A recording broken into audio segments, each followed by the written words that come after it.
Okay, let us begin. Serious thinking people often have an existential problem in life. If you're a serious person, you take life seriously, you want to do what's right, you want to do what the Almighty wants of you, you may have a problem. And that problem is how to find the proper path in life, how to find the path, the mission, the role, the task, the job that the Almighty created you for. Our sources are unequivocal. Every individual is a completely unique phenomenon. Every person is a one-of-a-kind, once-in-history phenomenon. I like to think of humanity, or every human, as an endangered species. You're your own of your kind. And you have your own soul that's completely unique to you. And as a result, our sages tell us, everyone needs to chart their own path in life. We're all different. And the reason why we're different is because we all have a different job to do. We have a different mission, a different task, a different responsibility in our lifetime. And one way I like to present this idea is by saying that our responsibilities in life are twofold. We have the generic responsibilities of humanity. We could call this the 613 mitzvos. It's universal. It's across the board. Everyone's the same. But there's also a second element of our spiritual responsibility, and that's a specific role that we and we alone can play. There's a specific job, a requirement that we and we alone can fill. And a serious thinking person may have to wrestle with the vexing question, how to find your mission in life, how to find that job, that task, that responsibility for which you were created. This is a serious person's problem. How do you find the mission for which you were created? Now, Sages tell us that in antiquity, this was the job of the prophet. We have a list of 48 named male prophets and 7 named female prophets over the course of our history. And of course, we have many books authored by the prophets. But there were actually more than double the amount of those who left Egypt, meaning more than double 600,000 prophets in our history, meaning that there were more than 1.2 million prophets in our history. And for the absolute overwhelming majority of them, we don't know what they did. We don't know their names. We don't know what books they wrote. We don't know anything about them.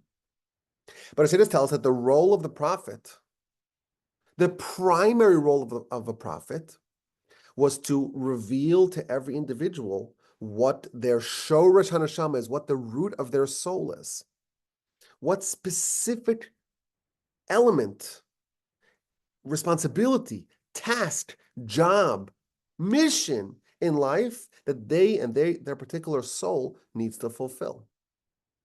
So yes, we have the 48 named prophets and the 7 named prophetesses, and we have lots of writings from these prophets.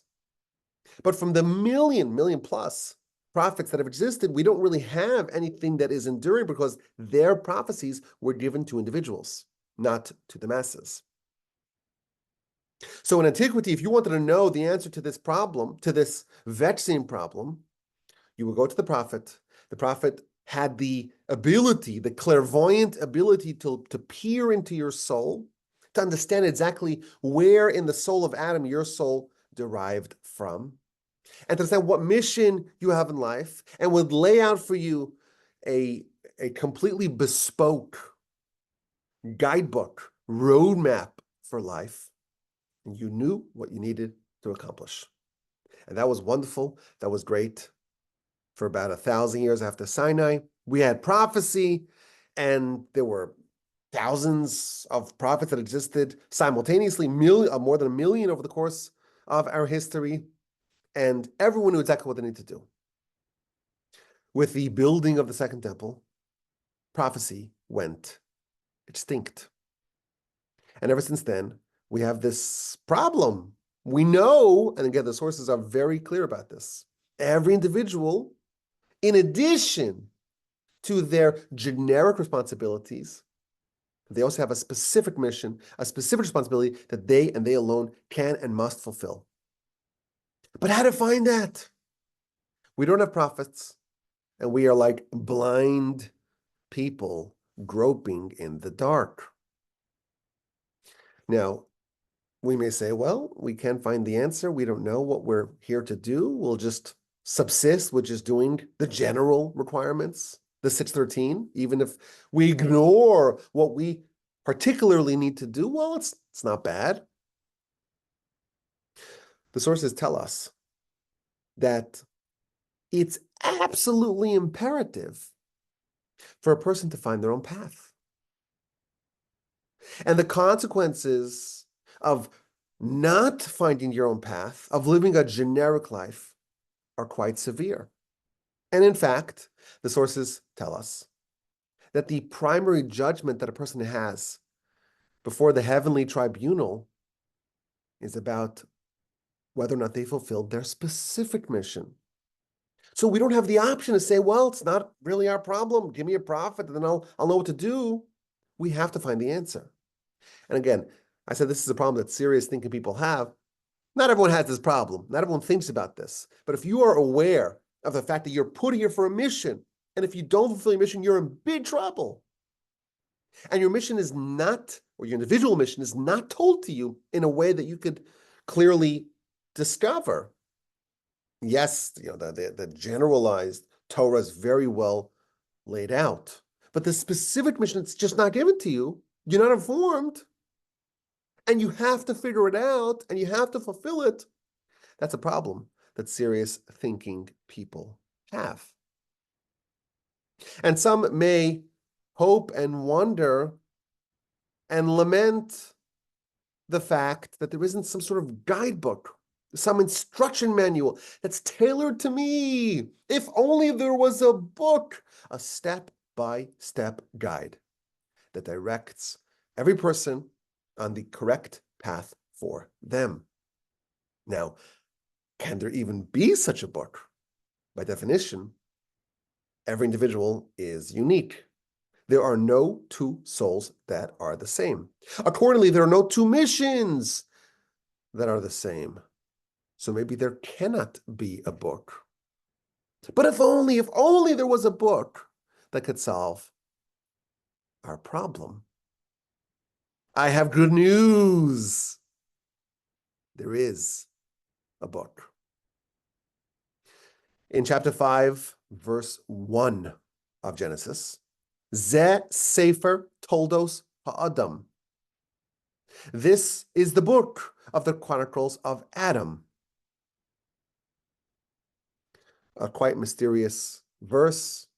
The verse continues, B'yom bara Elokim Adam, on the day that God created Adam, man or Adam, B'dmus Elokim, in the image of God, Asa Oso, he made him. What does this mean? This is the Sefer Toldos Adam. This is the Sefer, the book of the Chronicles of Adam, of man, of Adam. So the Talmud tells us that there's actually a book. There's a book called the Chronicles of Adam. And this book contains within it all the chronicles of Adam and his descendants.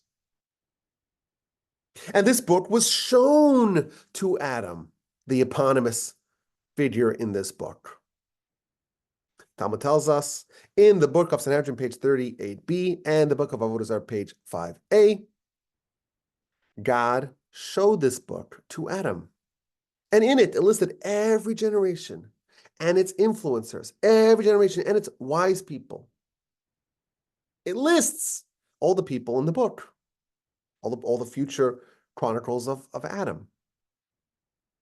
And the Talmud says that Adam was perusing this book, and he arrived at the generation of Rabbi Akiva. And all it says, a cryptic comment, Samach b'toraso v'nisatzev b'misaso. Rabbi Akiva, of course, lived a wonderful, iconic, and ultimately tragic life because he was killed by the Romans in brutal, barbaric fashion. And the Talmud tells us that Adam, when he saw the fate of Rabbi Akiva, he was glad, he was delighted with his Torah, but he was saddened with his death. So the verse tells us, Genesis chapter 5, verse 1, that there's a book, the book called the Chronicles of Adam. And God showed this book to Adam, and this book delineates all the future generations, the movers and shakers of his descendants. And the Talmud tells us that he made one observation about Rabbi Akiva. He was happy with his Torah, but he was saddened with his death. Now, in other sources, this book appears as well. The Midrash and the Zohar talk about another future personality that Adam saw. As he's rifling through the generations, he sees David.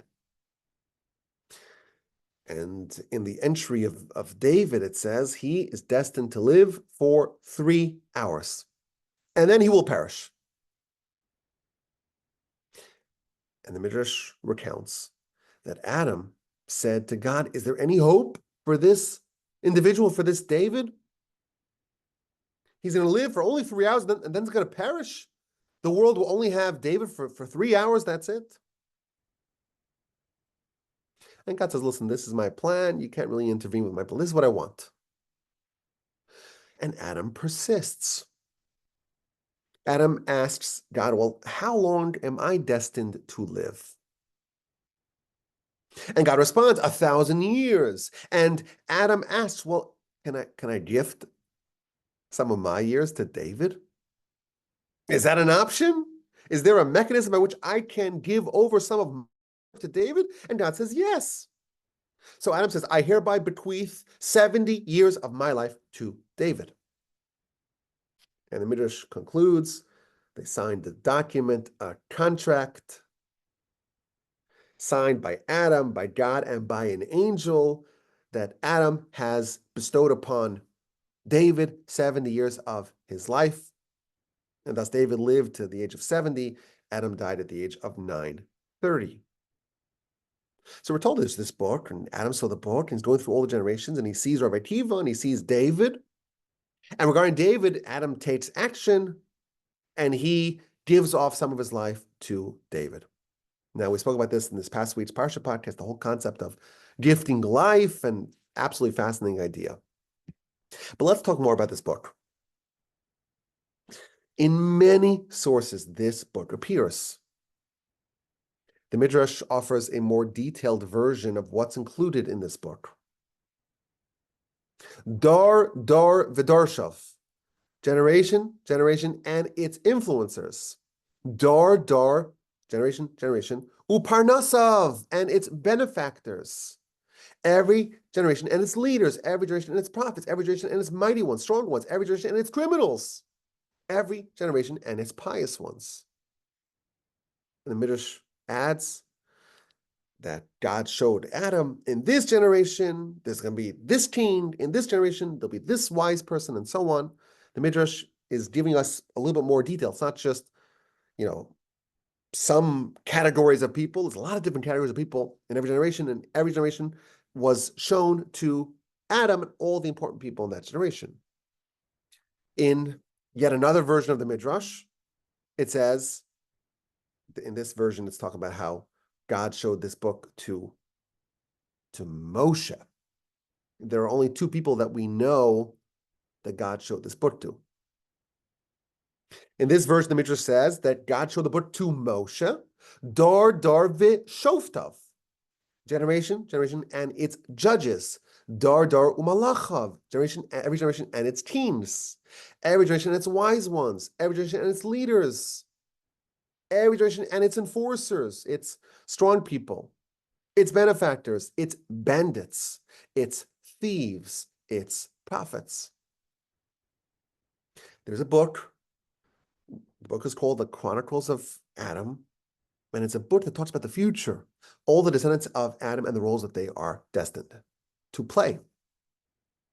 Now, why is this pertinent to our discussion? We're trying to figure out about, is there a book that tells us what we're supposed to do in life? And I surprised you by saying, well, there is a book. This is the book. This book has been used on record. It's documented for our purpose. Our objective is to find a direction in life, to find a path in life, an individualized path for us. This book has been used, as we shall see, to directing a person towards the correct path for them. The book of Exodus, chapter 31. This is talking about the tabernacle.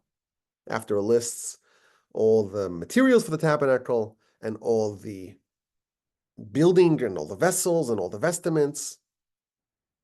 In chapter 31 of Exodus, God tells Moshe who is in charge. This is chapter 31, verse 2.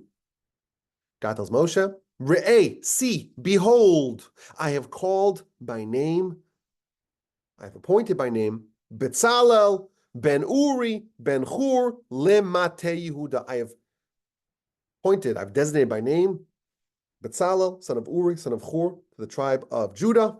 He's the right person to build the tabernacle.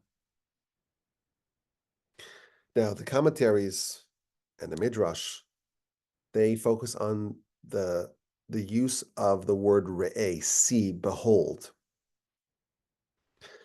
God's telling Moshe, okay, Bezalel, this person, the son of Uri, the son of Hur, to the tribe of Judah, he's the person who's going to build the tabernacle and all its vessels and vestments.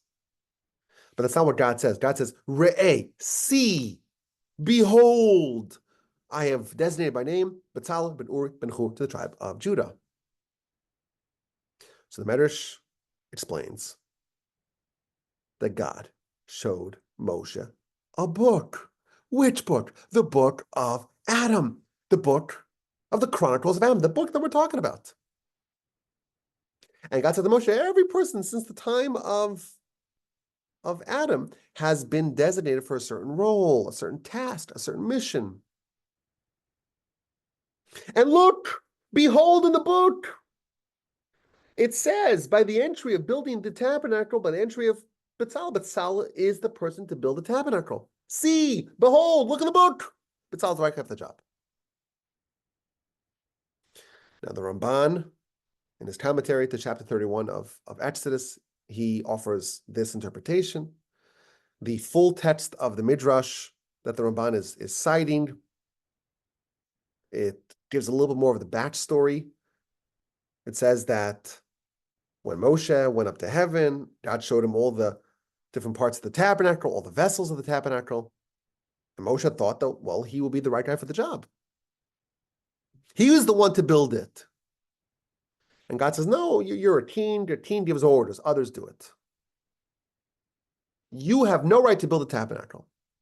You instruct others and they build it. And Moshe says, okay, well, who should build it? And God says, I'm going to show you. I'm not going to tell him, I'm going to show you. What did God do? He brought out the book of Adam. Hevilo Sifro Shel Adam Arishon. He brought before Moshe the book of Adam. Veheralo, and showed him. Kol Hadoros, all the generations that are destined to stand from Bereshis, from Genesis, until Tchias HaMeis, until the resurrection. Dor Malachov, every generation and its teams, every generation and its leaders, every generation and its prophets. Amar lo, he said to them, Kol Echad ve'echad, Hiskantiv Ma'us Hashem, every individual, I already prepared from that time. And Bezalel, I prepared for that time as well. I prepared him I created him, I made him for the mission of building the tabernacle. That's what the verse says. Re'eh, see, look at the book. I have ordained, I have called, I've designated by name Betzalel ben Uri ben Hur to the tribe of Judah. Betzalel had a very important life mission. The reason why he was created was to build a tabernacle and all its vessels. And that was described in Adam's book. There was an inscription, an entry. Betzalel, why is he being created? Thousands of years before Betzalel existed, Adam was shown this book. This is the Chronicles of Adam. And when Moshe wants to know who's the right person for the job, God says, okay, I'll show you. Come here, look at the book. Now, if you were to ask Betzalel the question, how did you find out what you need to do in life? He would say, well, Moshe told me, but really Moshe was shown by the book. There's this book that I read. In the book, it says that's my job. So we see that this book can guide a person in this most important quest of finding their own path in life. Similarly,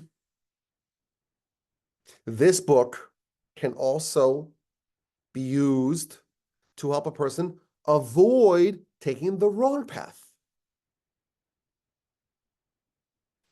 There could be a lot of different paths, maybe an infinite amount of paths. And one of them is your path. The other ones are false leads, are dead ends.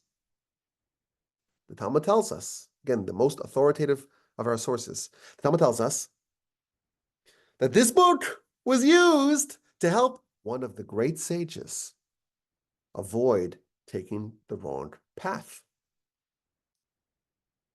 In the book of Bava Metzia, on page 85b, on the bottom, going into 86a, the Talmud talks about Shmuel. Now, if you've never had the privilege of studying Talmud extensively, that name might not ring a bell. Shmuel is one of the greatest of the authors of the Talmud. His name appears basically on every page of the Talmud. Not quite every page, but it appears all over the Talmud. He was effectively one of the founding members of the Babylonian diaspora after the temple was destroyed. He founded the great institutions in Babylon. And universally he's called Shmuel. And he's not called a Rabbi Shmuel, a little bit of an honorific. The Talmud tells us he was a physician. He was the physician of Rabbi Judah the Prince. Rabbi Judah the Prince is the end of the Mishnaic era, the Mishnah. He's the one who's the architect of the Mishnah.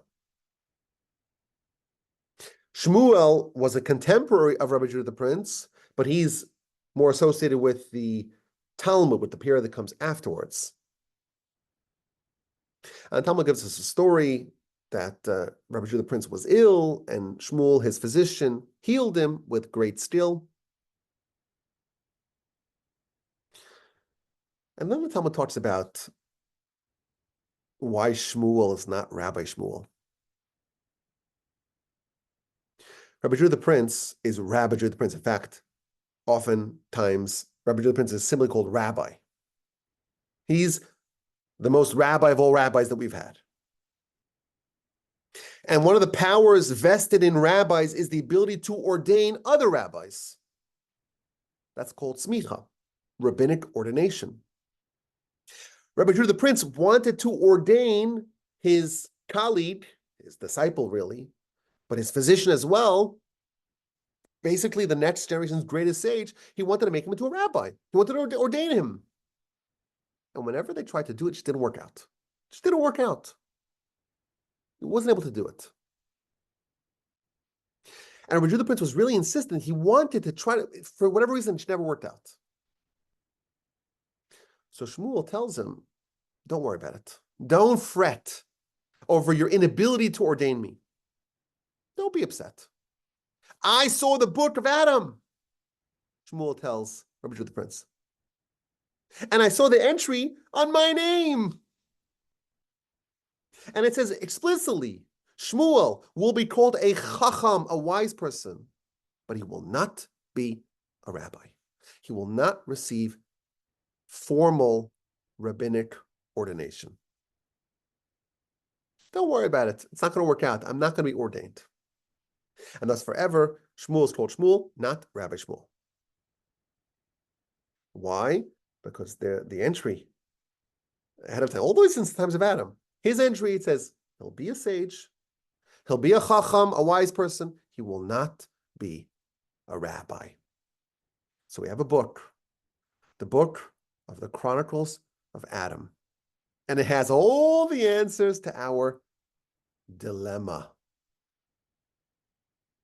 You want to know what you need to do in life? The book says it.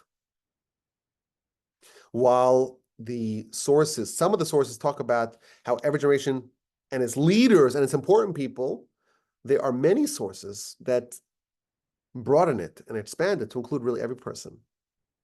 For example, the Medrash that talks about Betzalel being selected, it stresses every person was designated ahead of time since the times of Adam for the particular role that they need to fill.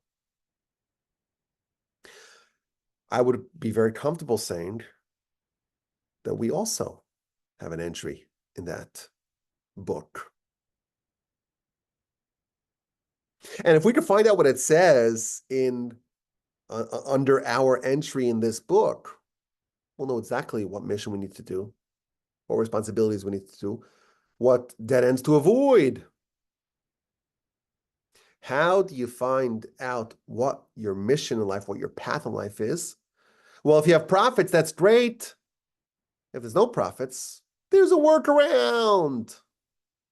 Just find yourself a copy of this book, the book of the Chronicles of Adam. Now, I looked on Amazon and Barnes & Noble. Every time I go to an old bookstore, you can't find a copy of this anywhere.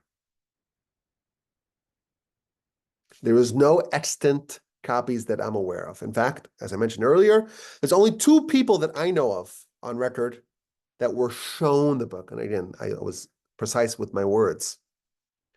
Shmuel says that he saw the book, but there's only 2 sources that say God showed the book to Adam and to Moshe.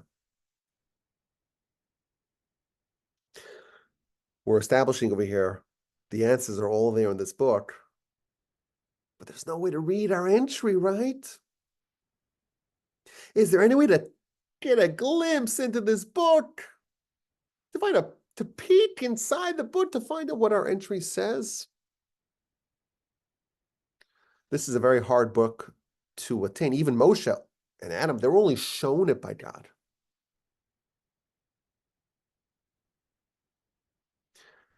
How did Shmuel get access to this book? He's a sage that, think of him as the 3rd century of the Common Era. So he's 15, 16 years after Moshe. As far as I'm aware, he's the only person besides for Moshe and Adam who are documented to have seen this book. That's a big mystery. How did he see the book? So I looked at the commentators. The commentators asked the question, well, how did he see the book?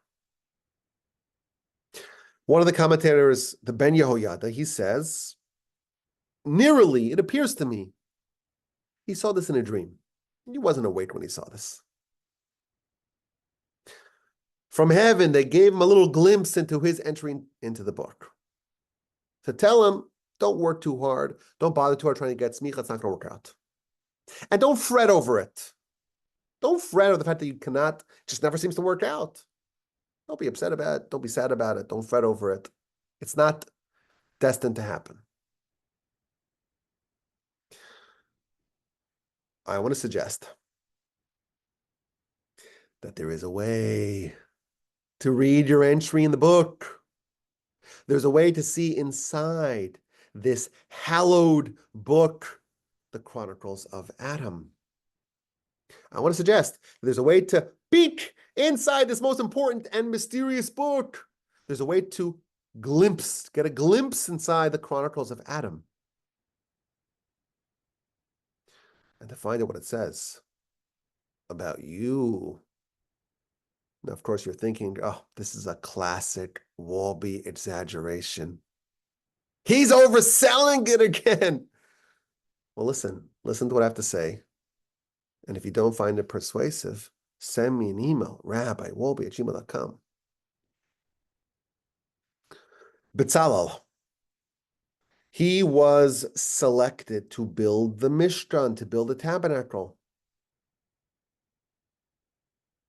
How did Moshe know that he was the right man for the job? Well, God told Moshe, look, I've selected Bezalel. And the Midrash tells us more specifically. God told Moshe, look, examine, behold, in the book of Adam. It lists every generation, its leaders and its important people, and its movers and shakers. And under the entry of Bezalel, it's clearly labeled, he is the builder of the tabernacle and its vessels. He's been designated for this task ever since the time of Adam. He's preordained, he's foreordained for this role. Exodus chapter 31, verse 2, God tells Moshe, Re'eh, see, behold, Karas B'Shem, I have selected, I've designated by name, Bezalel ben Uri ben Hur, to the tribe of Judah. He is the right person for this mission.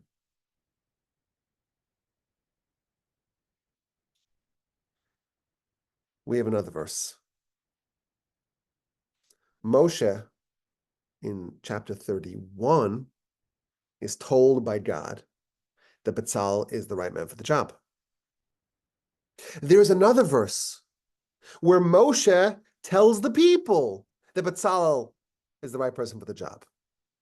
That's in chapter 35 of Exodus. So chapter 31 of Exodus, God tells Moshe Bezalel is the right person for the job. A few chapters later, in chapter 35, Moshe tells the people, tells the nation, Bezalel is the right person for the job. And we have almost identical verses. In chapter 31, verse 2, the verse says, Re'eh, see, Karasi b'Shem, this is God speaking, I have called, I have designated by name, Bezalel ben Uri ben Hur l'matei Yehuda, Bezalel, son of Ur, son of Hur, the tribe of Judah. When Moshe tells the Jewish people, Vayomer Moshe b'nei Yisrael, this is chapter 35, verse 30, Re'u, see, Kara Hashem, God called b'Shem, God designated by name, Bezalel ben Uri ben Hur l'matei Yehuda. This perfect symmetry between what God told Moshe and what Moshe told the nation. God told Moshe, Re'eh, see, Karasi b'Shem, I have designated by name, Bezalel, etc., the tribe of Judah. And Moshe tells the nation, Re'u, see, God has designated by name, Bezalel ben Uri, the tribe of Judah. But here's the problem. The Midrash tells us that when God told Moshe that Bezalel is the right guy for the job, he says, look, see, behold, it's in the book.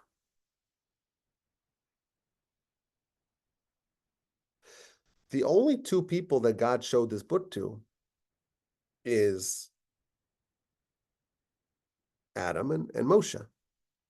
There's one other person that we know of that saw the book.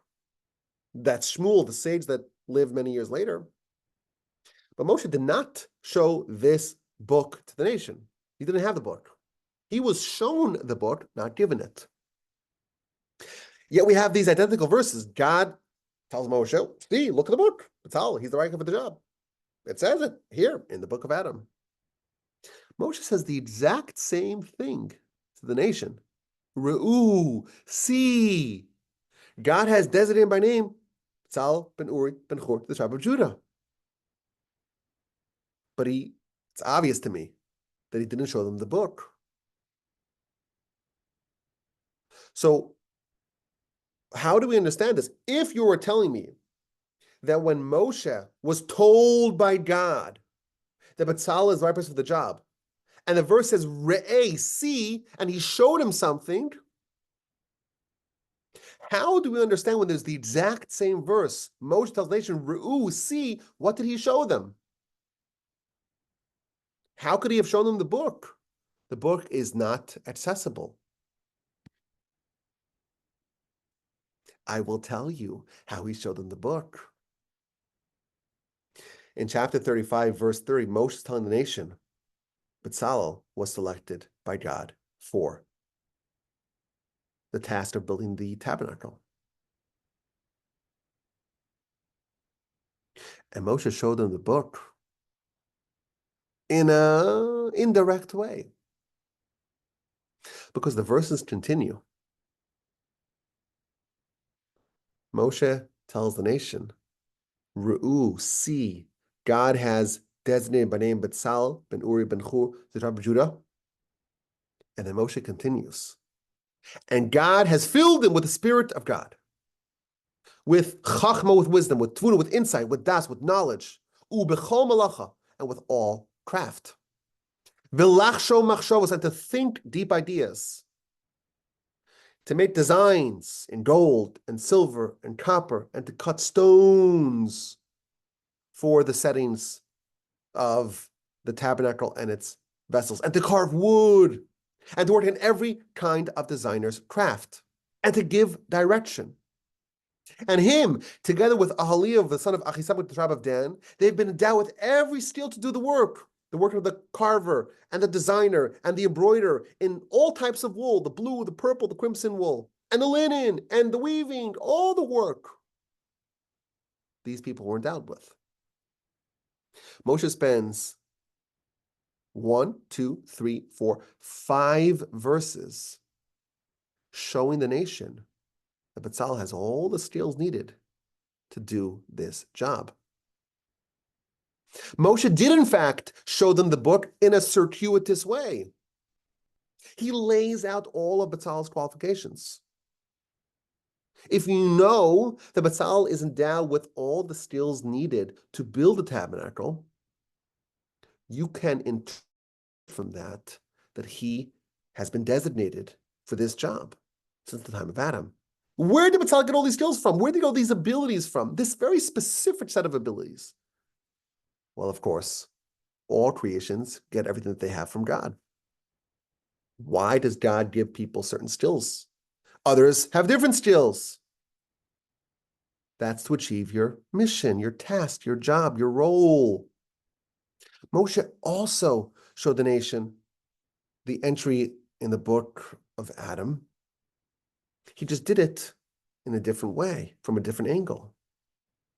Look, I can show you what it says in the book. Bezalel has the exact skill set needed to build the tabernacle. The only reason why he would have that particular constellation of skills given to him by God, it's only for the purposes of building the tabernacle. There's a very deep insight that Moshe is seeming to tell us. He tells the nation, look, Bezalel is the right guy for the job. I cannot show you this book. It's really not accessible to you. There's only 2 people that God showed this book to. He didn't give the book to anyone. Shmuel saw it. We don't know how, or maybe we do. But I can still show you what it says in the book. Look, it's obvious it's in the book. I cannot show you what it says there directly, but I can show you indirectly. You can reverse engineer Bezalel's entry in Adam's Chronicle by examining the particular skill sets that the Almighty endowed him with. Who gave Bezalel all these abilities? Moshe tells us God endowed him with all these very specific talents, abilities, skills, and gifts. The gifts that we have, the skills that we have, are given to us for a purpose. What's the purpose? To fulfill whatever mission the Almighty prepared for us, for our soul, whatever mission it says under our name in Adam's Chronicle. The skills and the mission will be a perfect match. Perhaps we can even suggest another answer as to how Shmuel saw his entry. He was not destined to be an ordained rabbi. And he knew that because he saw his entry in the book of Adam. It says in it he'll be a wise person, but he won't be a rabbi. Maybe this was some sort of vision that he saw in a dream. Or maybe he was able to intuit what it says about him in Adam's book by examining the particular constellation of abilities and skills and circumstances that he has in his life. And he could interpret from that it's just not the right collection, repertoire of abilities and skills that is designated for the formal rabbinate. Maybe that's how he saw his entry. But this is the answer for our question. If you're a serious thinking person, the most important question you have to grapple with is, what did the Almighty create me to do? And if you look at the sources, you understand that there's a generic mission. There's some universal rules. We could call that the 613. And then there's a specific mission that is completely unique to each individual. How do you find out that? We have a way. There's a book that has all the answers, but I cannot access the book. Well, yes, you can. If you fundamentally understand all your skills and your shortcomings, you can interpret from that. And you can know, you can see what it says in your entry. My grandfather, a blessed memory, used to say, woe to someone who does not know their faults, their flaws, their shortcomings. If you don't know that, you don't really know what you need to improve upon, what you need to work on, what you need to refine. But oy vavoy, double woe to those who don't know their skills and talents and abilities, because you have no idea what you must use for your task. There's a book that has all the answers. There's a book with an entry with our name in it. That's very valuable information. And it's very unlikely that we'll ever see the book. It's very likely we'll be able to have the privilege of seeing what it says by us under our name. As far as I know, there are only three people that saw it, that were shown it, and one sage who saw it. But we can still catch a little glimpse, a little peek. You want to know what you need to do? You want to know what mission specific to you and to your soul you need to accomplish? The answer lies within. Find out what the Almighty gave you, what skills, what tools He gave you. Through that, you can reverse engineer your mission. May we all be so fortunate as to find more clarity in our life and blaze for ourselves an individualized path and chart an individualized roadmap for life and live as individuals, not just as undifferentiated generic things, people. The great sage, the Talmud tells us, would celebrate on the festival of Shavuos. And he would celebrate the fact that through the Torah, he merited to be unique and to be differentiated and to not be ordinary.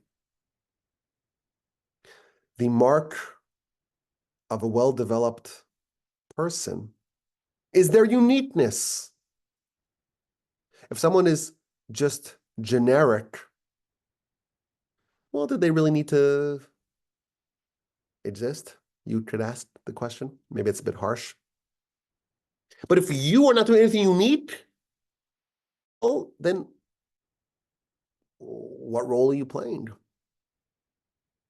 So yes, any great spiritual edifice must be built on a very firm foundation. We have to start with the things that we know for sure we need to do. But once we mature and we understand, become a little bit more sophisticated in our understanding and our development, we reach that point where we have to really understand what is incumbent upon us as individuals. How do we make ourselves unique, an individual, a completely unique person who has their own path? And one of the ways to do that is to find out what it says about us in the Book of Adam. And yes, you can't find the book. It's inaccessible. But there's a way to catch a glimpse. And you know what? There may be even more than one way to catch a glimpse. We'll talk about that some other time, maybe. But there's definitely a way. Moshe tells the nation, look at the book. It says in the book. How do you know it says in the book? Show me the book. No, I'll show it to you. Look at his skills. Look at his abilities. He has the exact skill set to build a mission. It must be that that's what the Almighty created him for. May we be fortunate to find what the Almighty created us for and to live great lives that are differentiated, that are unique, that are bespoke. Thank you for listening. Have a wonderful day. Thank you for your attention. I look forward to your questions, your comments, your feedback. Send me an email, rabbiwolbe@gmail.com. Okay. Thank you, Rabbi. I really appreciate it. Realize you don't have to stick around, but you can't do it. I'm sorry. Could you repeat that? People can send their questions to you via email. Yeah, it's today it's a little bit hard. I really have to run. I'll take me. Let me take one. I just feel bad because I know this is a question. This is a class that's going to elicit some feedback. Let me take one question. I know I really have to run. I apologize, and I hate doing that.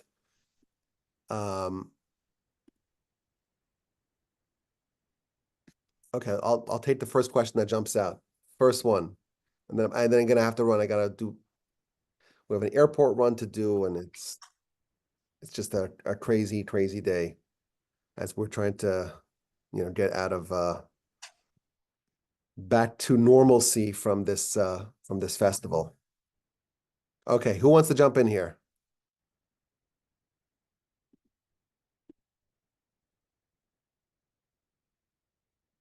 I guess I answered all the critics. I answered all the answers.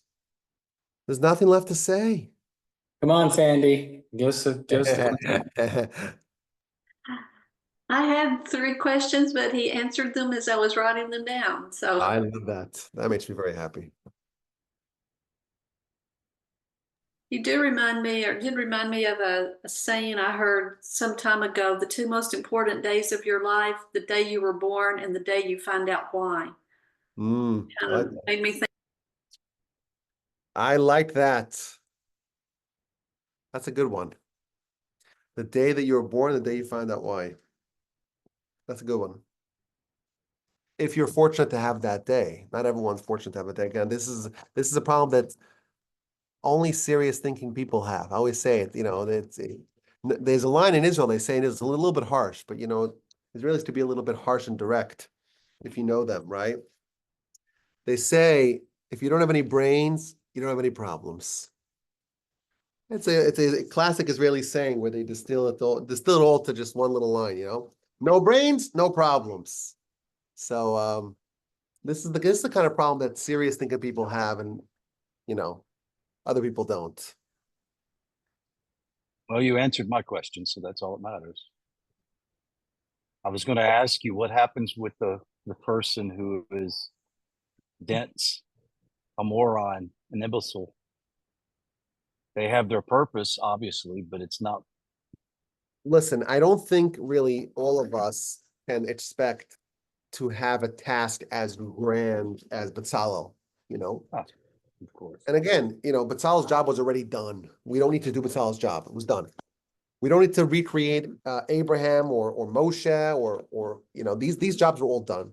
Our job is going to be much smaller, much more targeted, much more specific, much more limited.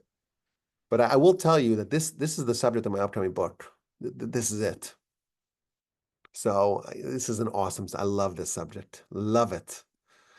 So Rod, we'll be getting more of this afternoon. Yeah, 3 p.m. Rabbi Ingber will be with us at 3 p.m. That's the whole subject of our The current. whole study. subject of, yeah, the current study is going to be about that. So Well, awesome. double dose. I Hopefully love see you guys this afternoon. I will see all of y'all, please God, next week. And again, forgive me for leaving a little earlier than usual. I enjoyed this immensely. And I'll see y'all, please God, next week. Shalom, shalom. Take care, everyone.